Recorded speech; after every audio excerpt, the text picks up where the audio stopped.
School, coaching, exams, projects work and बहुत सारा काम। और क्लास 10th में अगर आपको 90 प्लस स्कोर करने हैं तो ऐसा कौन सा टाइम टेबल है, ऐसी कौन सी टिप्स हैं जिसको हम फॉलो अप करें और हमारे बहुत अच्छे मार्क्स आए और हम सब चीज़ों को मैनेज भी कर पाएँ। हमें स्कूल भी जाना है, कोचिंग भी करनी है, फ्रेंड से भी मिलना है, फैमिली टाइम भी निकालना है, अपने सेल्फ के लिए भी टाइम निकालना है। तो मैम ऐसी कौन सी टिप्स हैं जो आप हमें बता सकते हैं जिससे हम बहुत इफेक्टिवली अपने टाइम को यूज़ कर पाएँ? क्योंकि टॉपर्स के पास भी 24 आवर्स होते हैं एंड एक एवरेज स्टूडेंट के पास भी 24 आवर्स होते हैं। तो एक टॉपर्स कैसे स्टडी करते हैं, कैसे अपने टाइम को मैनेज करते हैं, को टाइम देते हैं, फ्रेंड्स को टाइम देते हैं। तो चलिए आज मैं आपको ऐसी 5 टिप्स बताने जा रही हूँ जिस टिप्स से आपको इतना फायदा होगा, आपको पता लग जाएगा कि 1 घंटे में आप अपने टाइम को कैसे यूटिलाइज कर सकते हैं, कैसे अपने स्टडी को अलग कर सकते हैं, फैमिली टाइम को सेपरेट कर सकते हैं और कैसे 90 प्लस स्कोर कर सकते हैं। तो चलिए इस वीडियो को स्टार्ट करते हैं। सबसे पहली टिप क्या होगी? चलिए, इंजॉयबल टाइम। मैम आप तो स्टडी के लिए टाइम टेबल बता रहे थे।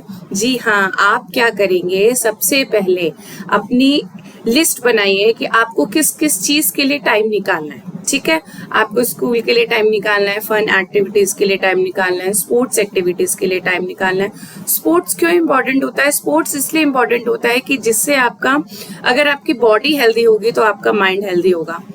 ओके, तो स्पोर्ट्स खेलना बहुत जरूरी है। आप ये मत सोचिए कि आपको स्टडी करनी है, पढ़ाई करनी है तो सिर्फ पढ़ाई करते रहें। आप अपनी हेल्थ पे भी उतना ही ध्यान दीजिए। अगर हेल्थ अच्छी होगी तो आपका माइंड भी एक्टिव रहेगा, माइंड एक्टिव रहेगा तो ऑब्वियसली आपका कंसंट्रेशन लेवल और आपकी प्रोडक्टिविटी लेवल इंक्रीज होगा। ठीक है, तो स्पोर्ट्स एक्टिविटी, कोई भी फन एक्टिविटी जिसमें आपको इंटरेस्ट हो, वो बहुत जरूरी है। फ्रेंड से मिलना वो तो बहुत ज्यादा जरूरी है और फैमिली टाइम तो है ही इम्पोर्टेंट। तो ये सारी चीजों को माइंड में रखते हुए आप अपना एक टाइम टेबल क्रिएट करिए। ठीक है, मैं आपको टाइम टेबल क्रिएट करने की एक इफेक्टिव तरीका बता रही हूँ कि आप कैसे कैसे पॉइंट्स ले सकते हो अपने अच्छे इजीली टाइम टेबल क्रिएट करने के लिए। क्योंकि हर एक का लाइफस्टाइल अलग होता है, हर एक का उठने का टाइम अलग है, सोने का टाइम अलग है, हर एक की फैमिली में सिस्टम्स अलग होते हैं। तो इसलिए इंडिविजुअल कोई भी एक टाइम टेबल अगर आपको मिल जाए और आप उसको फॉलो अप करें तो दैट्स नॉट पॉसिबल कि आप उसको पूरा कर पाएंगे।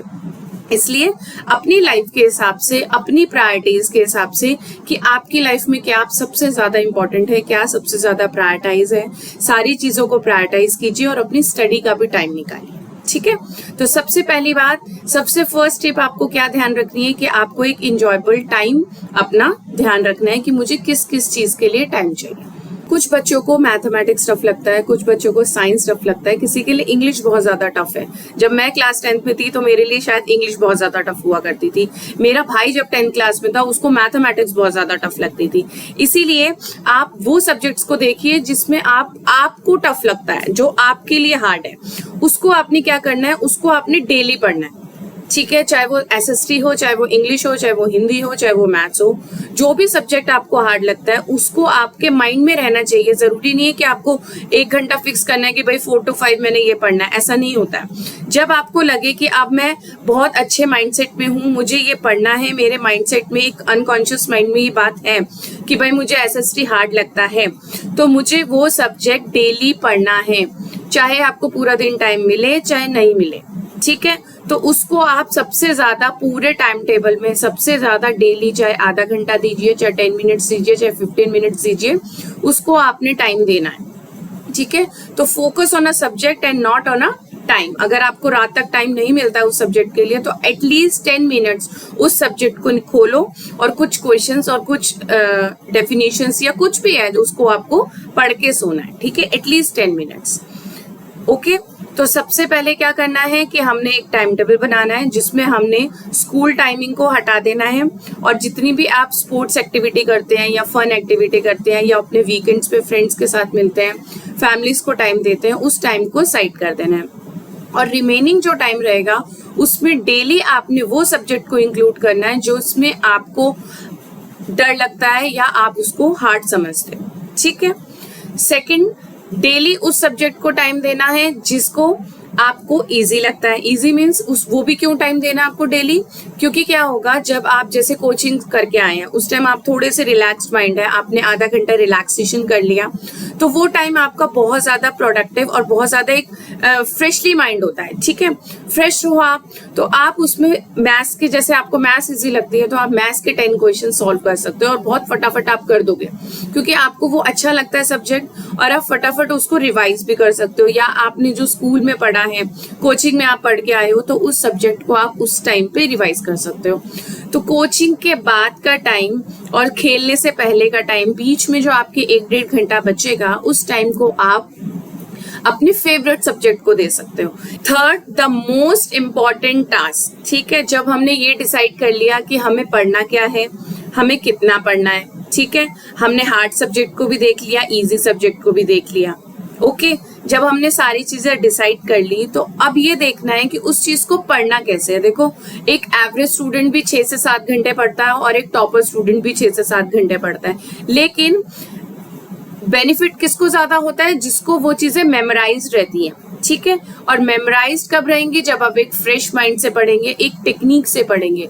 तो ये एक अच्छी टाइम मैनेजमेंट टेक्निक है, दैट इज पोमोडोरो टेक्निक।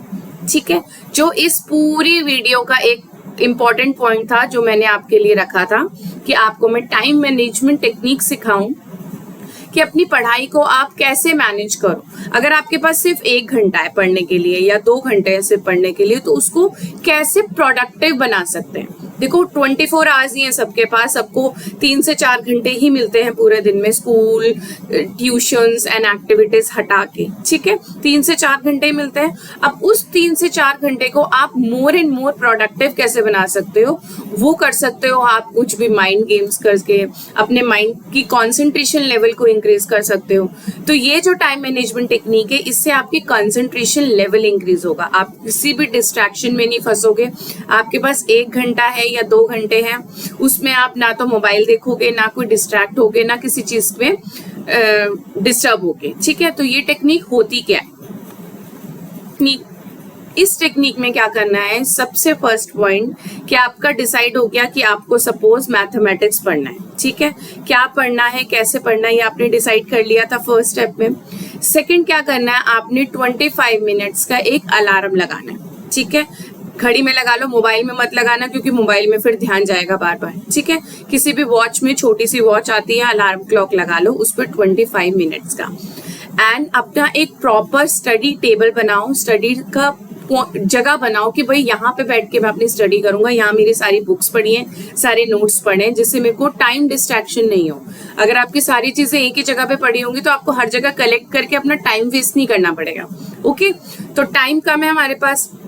अब हमने क्या किया, 25 मिनट्स का एक अलार्म सेट कर लिया और हमने पढ़ना स्टार्ट कर दिया। अब पढ़ने में कंफ्यूजन क्यों नहीं होगा, क्योंकि हमारे पास सब्जेक्ट डिसाइड है, हमारा टॉपिक डिसाइड है।